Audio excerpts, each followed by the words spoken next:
Thanks for listening to the Women Emerging podcast. Every week we put up a new episode with insights into leadership, practical leadership, seen through the eyes of women leaders of all ages and all sectors from right across the world.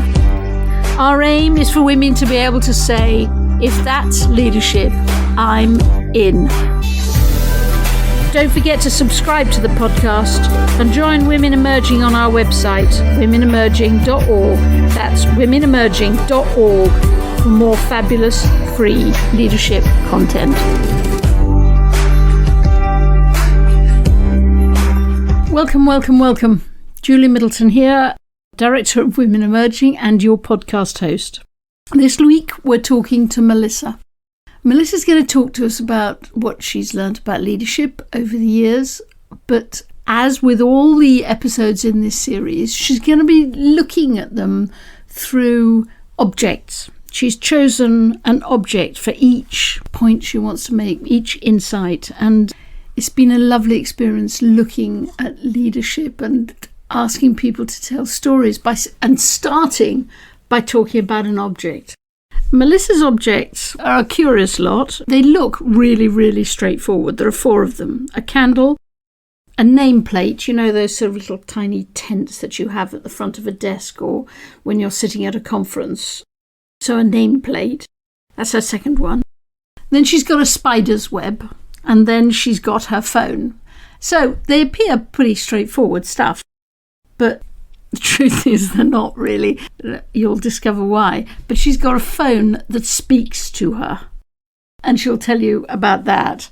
And when you pull the candle, the nameplate, the spider's web and the phone together, you sort of end up with zagging, but not zigging, but zagging. So let me leave it to Melissa, who is based in Singapore and has driven some of the most glorious campaigns there, done some really serious work. So you'll hear all about it as we go. So over to Melissa and her 4 objects, or rather her 4 insights into leading. I reckon your first object is a candle. That is correct. Go on, why? Why is it a candle? So for me, leadership has to be about how those who seem and feel like they're at the bottom of the system can overcome feeling like victims, but know that who they are and what they do, the choices that they make, can make a difference, not just to their lives, but to the lives of others. And the reason why the candle is important to me is it's a moment in Brazil, isn't it? Yeah, it's 10 years ago, a little over 10 years ago. And I'd been following this one criminal justice reform group there called the APAC system. It's something to do with like the assistance and protection of the condemned and something like that. So it was a really glorious name. But what they did was they defined crime in a completely radical way. Most people think of crime as breaking the law, as doing things that are against society or antisocial. They defined crime as the violent refusal to love and be loved. So that means that a criminal is someone who is violently refusing to love and be loved. And therefore the response to crime actually is to restore persons and communities to a place where these individuals can once again love and be loved. And they run these community-based prisons that are really low cost because they are owned, in a sense, and run by the community, and there are almost no prison guards, even in their maximum security prisons, because the prisoners hold the keys to their own cells. And there's a whole system of responsibility and of self-development in accountability with others that is part of their rehabilitation. And they have extremely low recidivism rates. And that's why I know as a system, this is not just a nice idea. It actually works. And when I was there at the time, they ran over 80 prisons in Brazil. So it wasn't just a scattered incidental example. Anyway, when I was there, we were being given a tour by one of the prisoners who said, as we walked down this kind of somewhat dark hall, let me take you to this one cell. And I asked somebody who was standing next to me, I said, where are we going? I said, we're going to go see their solitary unit. And I thought, oh God, because I've seen solitary units and people literally go crazy in those spaces because they're small and terrible and dark and everything else.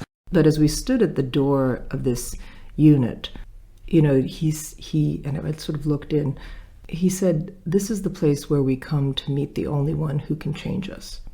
And when I looked into the solitary cell, it was painted blue, like the sky, and there were birds painted on the side, just symbolizing, I think, that sense of freedom and taking flight. There was a table, there was a chair, there was a Bible, and there was a candle.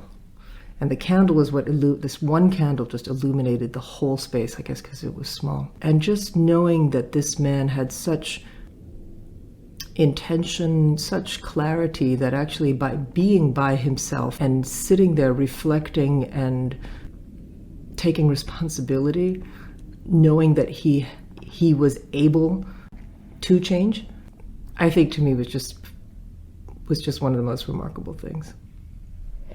What did it teach you about leadership?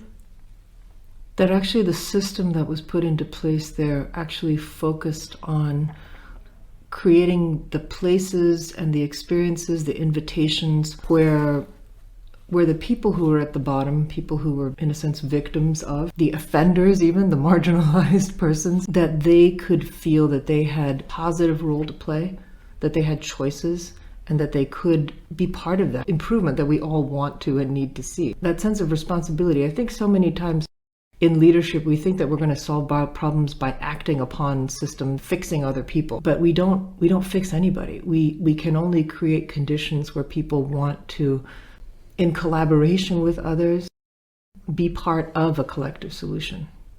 And your job as a leader is to make that possible. Yeah. Is to know that and to create the environments that enable that, to give people the space and encourage those who might never imagine that their lives, choices, consequences of their choice actually mattered, actually let them know that it does, that they do. It also sort of speaks to, I suppose, innovation starting with redefining things, isn't it? Very much so. Very much so, because I think you can't build that kind of a system if you think that your job is just to punish these people.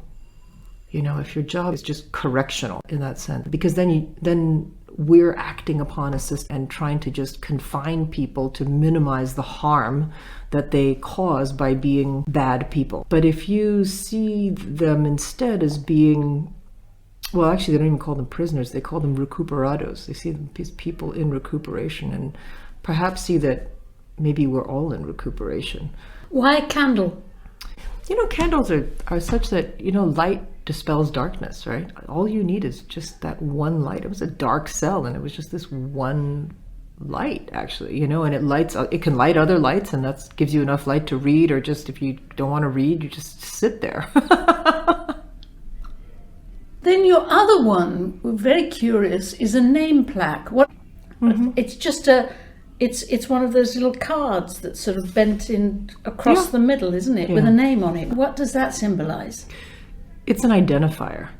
Your name placard, identifies you and identifies you to others. And I suppose that for me that is around how is it that we are able to see people and have them know that they are seen, that they are known. And for me, the story around that was when I started running this leadership development program for girls, like right when I left school thinking I knew something.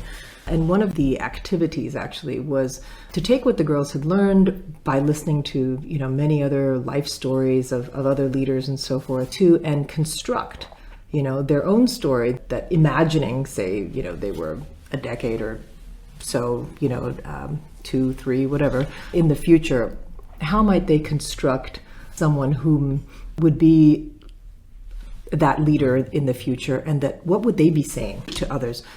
And so, the girls were put into these different small groups, and I'd thought at the time I'd kind of made a mistake, because I try and distribute, you make the groups fairly diverse, right? So unfortunately, this one group was made up of pretty much all the top school leaders, the sports captain, the head prefect, I'm like, oh dear. In this small group was actually this one girl, let's call her Carol, who was physically disabled, obviously very intellectually very bright. But, girls in high school or secondary school, right, are not the most inclusive not and kind. Loving. Not kind. Not kind. So you can imagine she wasn't the most popular person there. And in fact, the one of the teachers told me afterwards that she was somebody who literally ate lunch by herself every single day. And in this exercise, I knew I had done my job, in a sense, in trying to communicate that leadership was not just about position, but it was about values that we wanted to live by, the way in which our personal choices can create that positive influence on others. When the girls did what they were supposed to do, they came up with their story, and then they had to choose someone who would then embody that person, that leader, and then communicate the story on the group's behalf. And that group chose Carol. And I think, again, that is a reminder. As leaders, our job is to call out and intentionally include, know the names of, and to give space for people who are those who eat lunch by themselves every day. People who exist on margins of our awareness and margins of our society, right? How is it we can be intentional, about that? So, it really just reminds me too that as leaders, we have outsized impact. By doing whatever we do, had it not been the sports captain and the head prefect, but people look at what they do. And so when they stood up, and literally they stood behind Carol, as Carol was kind of shaking, having to do this thing because she never gets a chance to go in front. They surrounded her in a semicircle behind her, stood behind her and said, "You can do this. We're standing right here with you." And that experience, to me, I know from stories that happened afterwards at that school, that shifted the culture a little. Shifts the culture a little bit over time. So that was at the beginning of your career. Yeah. So this was almost your first job. Were you looking back, were you any good at leadership at that stage? I had done the things which I think at the time I had positional leadership. So I was president of the student council. I was, out of my house in school. I organized things. I did all those kinds of things. But like I said, I thought I knew things at that point. And I think, if the more you know, the more you really, really realize you don't know a lot of things. And most of my life post-Harvard has been unlearning. So it's a good thing, I think. Yep. Learning from candles and nameplates. Absolutely. And from spiders' webs. Spiders' webs. Yes. Again, for me, the spiders' web speaks to me about networks. Something I learned when I was working in some kind of organizing and campaigning against human trafficking in and around Singapore was that it takes a network to fight a network. It takes a network to fight a network. That if you think that you can try and do something in your efforts alone, then you are gravely mistaken. And actually the power of traffickers is that they're a very well coordinated network. Yeah. And if we think that we are going to have any shot at redressing that, then we need to think similarly. We need to think like a network too. Well, all these campaigns that you've run, you've always started by building networks. Always. I think it's defining the issue and saying why that issue is important. First, to clarify reality. This is what's happening. Mm-hmm. And if redefinitions are necessary, redefine. Then second, give people a sense of what exactly is happening and how it affects them and how they can play a role. And if you bring it down to just those sort of simple pieces, then you realize that actually everyone speaking to the network, can have some way, shape, or form in being involved in making things better. And you become almost less of the leader, don't you? Then you become the glue. I don't know if it's even the glue. I think maybe there's part of it, which is that candle, which shines a light on the issue in some ways, right? It's naming, people and saying why and how they're important, relevant to address that, and seeing ourselves in the context of some kind of of a connected whole, that we all do play a part. And I think when people are clear about the role, in a sense, the issue, that the nature of it, and the role, and that they can play, the assets that they have, the relevance to them, like, has nothing to do with me after a certain point, right? To me, the job of the leader is also to sort of endlessly bore everybody to tears by repeating the mantras. Why we're doing this. The why we're doing this. That I also think is true, but ultimately what you want to build, I think, too. You can hear other people saying what you would have said. What you hope is also in their heart, right? Yes, absolutely. Absolutely. And ultimately I think it is. Well, this is interesting, isn't it? Because the last one is a phone speaking to you. Yeah, I know. Go on. I told you. Go on. This is a completely crazy story. Yeah, it is completely crazy. But I'm somebody that believes in sort of like magic and miracles, right? So literally... Started speaking to you because... I was crying in the jungle. Okay, why was I crying in the jungle on a long, long, long run? I was crying in the jungle on a long, long, long run because at the beginning of 2020, I knew that as COVID, whatever it was, some very bad flu that was very, very, catchy, I knew this was going to fly through the foreign worker dormitories in Singapore. And I kept asking who's translating our health communication, our health, public health messages and the rest of that, into Bengali, into various Indian languages and so forth. I mean, who's doing this? And then there was like, oh, we're just focusing on our local population. But so everybody was saying it's somebody else's problem. It's somebody else's problem. And I guess sometimes the problem and you try and do something about it, but basically you can't. And then the day that the news broke that COVID had started, running through the migrant worker dorms, I broke down because I was so angry and I was so disappointed with myself and I was so disappointed with the system that we just failed to figure this out and do something about it, right? So I was literally just thinking, this is the beginning of a really, really bad thing that's going to happen. And I went out to the jungle to run. And literally, I hadn't run in a while, so I thought, I don't know if I'm going to make it around this whole reservoir. I'm like, oh dear. But about halfway through, so I kind of knew, do or die, you just got to keep going. My phone started speaking to me. And my phone reads the words, it basically says, my God, why have you forsaken me? And it's the words of Jesus, some of the last words of Jesus on the cross. And all I can see as these words are coming out of my phone is the face of a migrant worker. And he's just looking at me. And I'm so convicted that as a society, we've just failed. And as people who say they are people of faith and are committed to doing the right thing, we've failed too, because we didn't see Jesus amongst the last of the least, right? And I'm just heartbroken. And you are now, aren't you? I am. I really feel it, But then my phone doesn't stop, and it starts reading the 23rd Psalm. The Lord is my shepherd; I shall not want.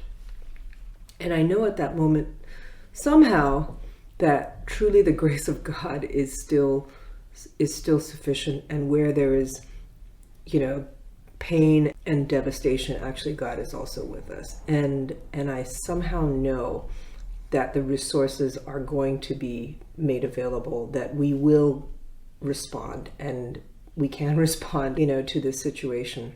And then it goes on to read the 24th Psalm, which says, who shall ascend the hill of the Lord?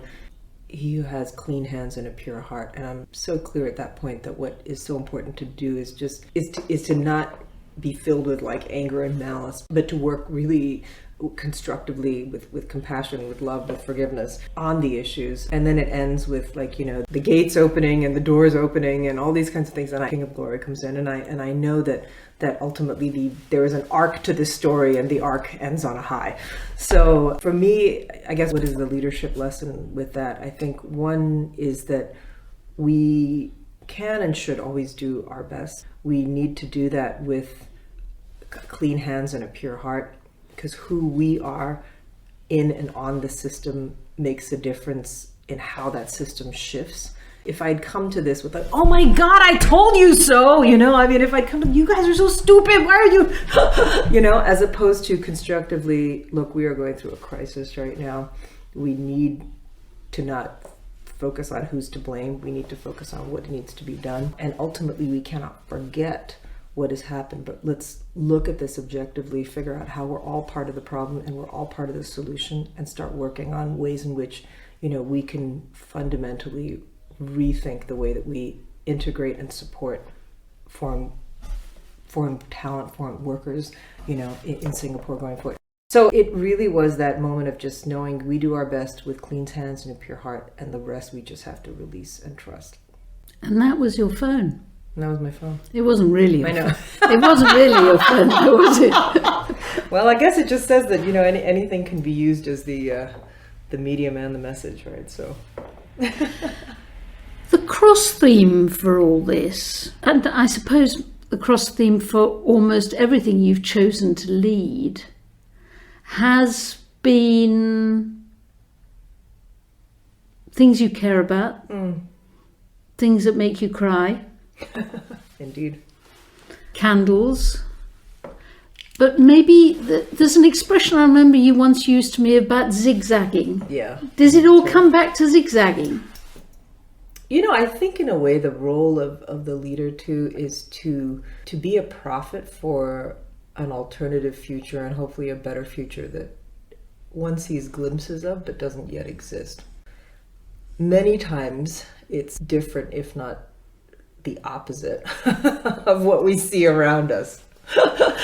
So that divergent thinking in some ways is what zagging is about. I think I mentioned, that time when I was running in, these youth HIV/AIDS campaigns, I was trying to find the right creative agency to work with for them pro bono, to invite them to participate. In the network? In the network, indeed, and of course clubs and bars were also part of that network, and the rest of it. But how are we going to reach, younger people with this message?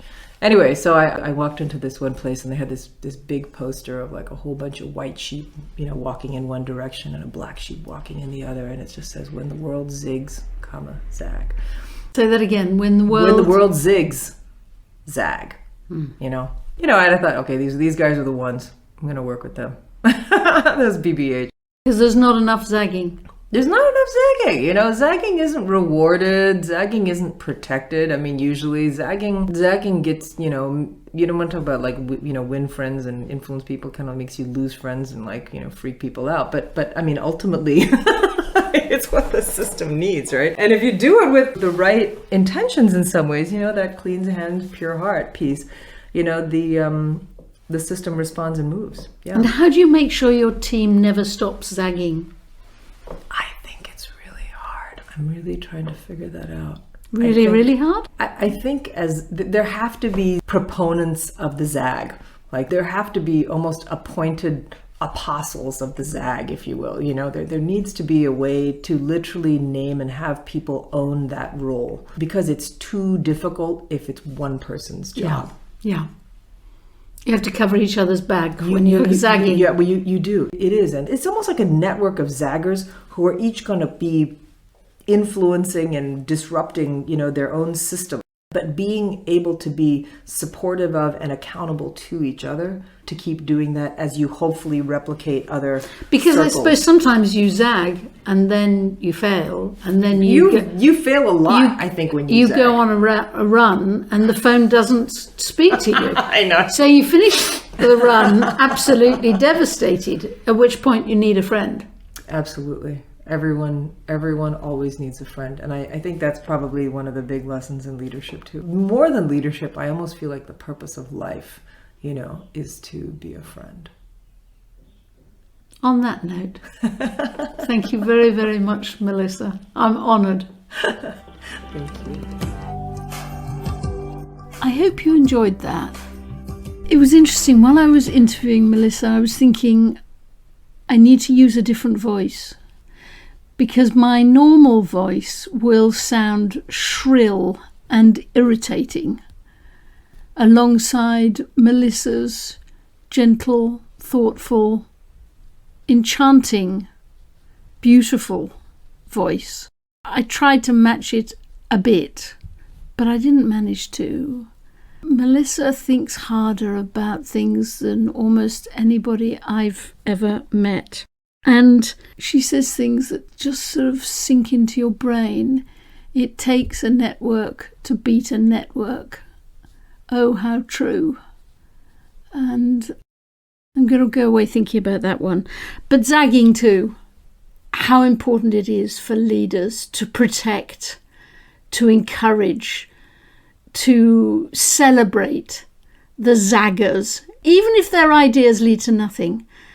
What they bring to the culture by zagging is so incredibly important.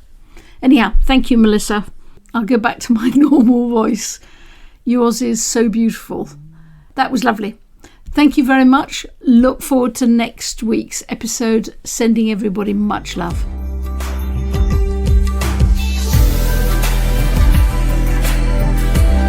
To become part of our movement and share your thinking with us, subscribe to the podcast and join the Women Emerging group on our website at womenemerging.org. We love all of the messages you send us. Keep them coming.